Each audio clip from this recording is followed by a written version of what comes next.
bersama tundukkan kepala, pejamkan mata sejenak. Bapa yang bersemai dan kerajaan surga, yang boleh kami kenal di dalam nama Tuhan Yesus Kristus. Terima kasih Bapa di surga buat pemeliharaan yang Kau berikan buat hidup kami, keluarga kami. Kami bagaikan seperti umat Israel berada di Goshen dalam lindungan dan kasih sayang yang daripada Tuhan. Maka pada pagi hari ini sebelum kami mengadakan aktis lain, kami mengadakan mesbah keluarga, mesbah pribadi, kami naikkan pujian dan penyembahan, dan kami rindu juga untuk dengarkan renungan firman-Mu. Roh Kudus mengurapi hamba-Mu, mengurapi kami yang mendengarkan, dan lembutkan hati kami sehingga firman menjadi berkat buat kami, dan kami juga boleh naikkan doa syafaat kepada Tuhan. Haleluya. Amin. Shalom. Pagi, mari sama-sama kita akan membuka Lukas pasal 24. Lukas pasal 24 ayat 36 sampai ayat 49. Lukas pasal 24 ayat 36 sampai 49. Yesus menampakkan diri kepada semua murid, dan sementara mereka bercakap-cakap tentang hal-hal itu, Yesus tiba-tiba berdiri di tengah-tengah mereka dan berkata mereka, "Damai sejahtera bagi kamu." Mereka terkejut dan takut dan menyangka bahwa mereka melihat hantu. Akan tapi Yesus berkata mereka, "Mengapa kamu terkejut? Dan apa sebabnya timbul keraguan-keraguan di dalam hati kamu? Lihatlah tanganku dan kakiku, aku sendirilah ini. Rabalah aku dan lihatlah, karena hantu tidak ada daging dan tulangnya, seperti yang kamu lihat padaku." Sambil berkata demikian, Yesus memperlihatkan tangan kakinya kepada mereka. Dan jika mereka belum percaya karena girangnya dan masih heran, berkata Yesus kepada mereka, "Adakah padamu makanan di sini?" Lalu mereka memberikan kepadanya sepotong ikan goreng. Ia mengambilnya dan memakannya di depan mata mereka. Ia berkata kepada mereka, "Inilah perkataanku yang telah kukatakan kepadamu ketika aku masih bersama-sama dengan kamu, yakni bahwa harus digenapi semua yang ada tertulis tentang aku dalam kitab Taurat dan kitab Nabi-Nabi dan kitab Mazmur." Lalu Yesus membuka pikiran mereka sehingga mereka mengerti kitab suci. Katanya kepada mereka, "Ada tulis demikian, Mesias harus menderita dan bangkit dari antara orang mati pada hari yang ketiga, dan lagi dalam namanya berita tentang pertobatan dan pengampunan dosa harus disampaikan ke segala bangsa, mulai dari Salem. Kamu ada saksi dari semuanya itu, dan aku akan mengirim kepadamu apa yang dijadikan kepada Bapakku, tapi kamu harus tinggal di kota ini. Kamu dipengkapi dengan kekuasaan dan tempat." Waktu ini suatu tidak indah lagi. Saat ini kita memperhatikan betapa pikiran ini yang membuat manusia ragu akan itu. Betapa pikiran ini harus diubah. Mengapa harus diubah? Manusia kalau pikiran dikuasai oleh iblis, dikuasai oleh jahat, apa yang kerjakannya jahat. Oleh pikiran dikuasai oleh dosa, apa dipikirkan dosa. Pikiran dikuasai oleh Roh Kudus, apa yang dipikirkan perkara-perkara yang kudus. Maka dikatakan dalam firman Tuhan, murid-murid Tuhan ketika Yesus menampakkan dirinya, Yesus menampakkan dirinya, Dia memperlihatkan dirinya yang sebenarnya. Dia memperlihatkan tangan dan kakinya, supaya mereka tidak ragu akan Yesus.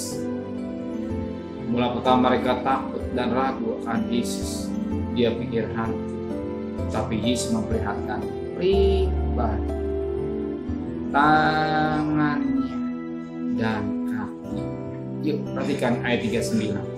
"Lihatlah tanganku dan kakiku, aku sendiri ini, tampaklah aku dan lihatlah, karena hantu tidak ada daging dan tulangnya, seperti yang kamu lihat ada padaku." Mengapa kamu melihatkan tangan dan kaki? Kita ingat ketika ketika Yesus disalib, tangan dipaku, tangan kiri kanan dipaku, untuk melekat dengan salib. Kakinya juga dipaku, kiri kanan untuk melalui paku ini atau bekas luka ini menunjukkan bahwa Yesus adalah hidup. Yesus adalah hidup. Yesus adalah hidup. Dia manusia satu-satunya, tapi dia juga Allah kasih sayang. Tapi di dalam kemanusiaan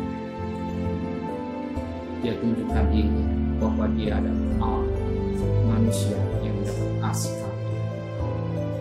kasih karunia daripada Bapa, bahwa dia sudah musuh yang terakhir, sudah dikatakan maut, dia sudah kalahkan maut, berarti dia hidup. Kalau dia hidup bukan sekedar kata orang, tapi dia dibuktikan tangannya yang berlubang paku, kakinya yang berlubang kaku. Maka Yesus katakan, rabalah aku dan lihatlah aku. Kalau hantu tidak ada daging dan tulang, tapi aku ada. Aku ini manusia 100%. Aku ini Allah 100%. Di dalam kemanusiaan Yesus menunjukkan pribadinya bahwa dia Allah. Dia juga manusia. Dia menyerahkan nyawanya, tapi dia tidak mengambil nyawa. Apa yang terjadi hidup Yesus ini sudah dibuatkan di dalam firman Tuhan. Katakan pada ayat yang ke-44. Dia berkata kepada mereka, inilah kataanku yang telah kukatakan kepadamu ketika aku masih bersama-sama dengan kamu, yakni bahwa harus digenapi semua yang ada tertulis tentang aku tentang Yesus dalam kitab Taurat, Musa, kitab Nabi-Nabi, dan kitab Mazmur.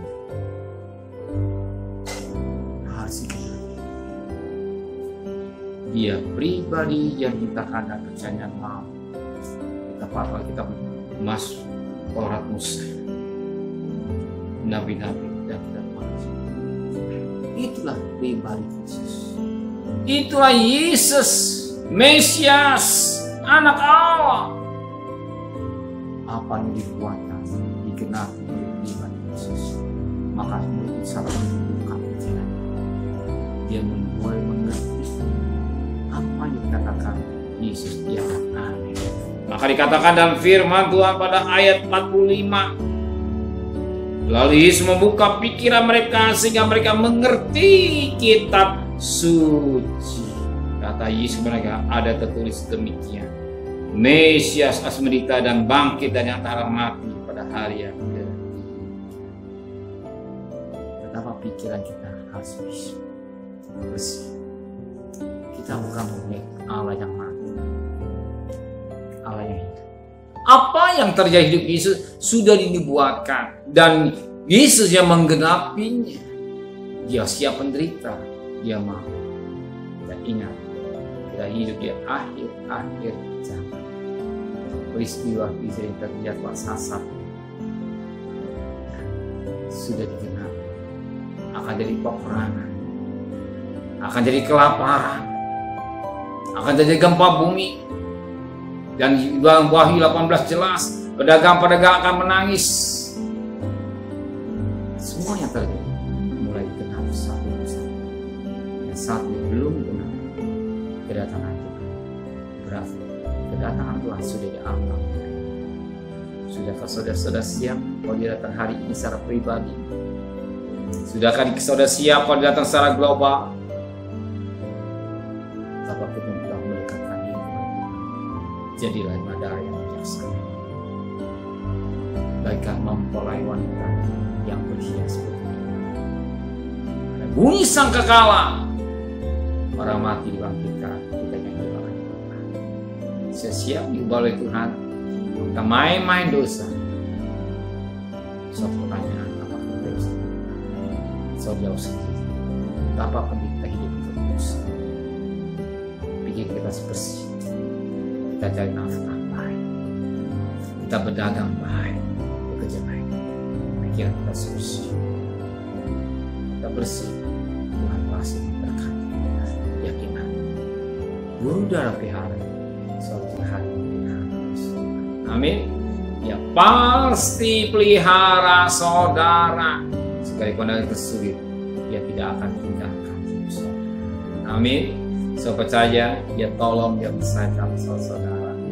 Amin. Benar Bapa di surga. Apa yang terjadi dialami oleh Yesus, sesuatu yang sudah dinubuatkan oleh Taurat, nabi-nabi dan rasul, dan semua sudah dikenapi waktu engkau panggil.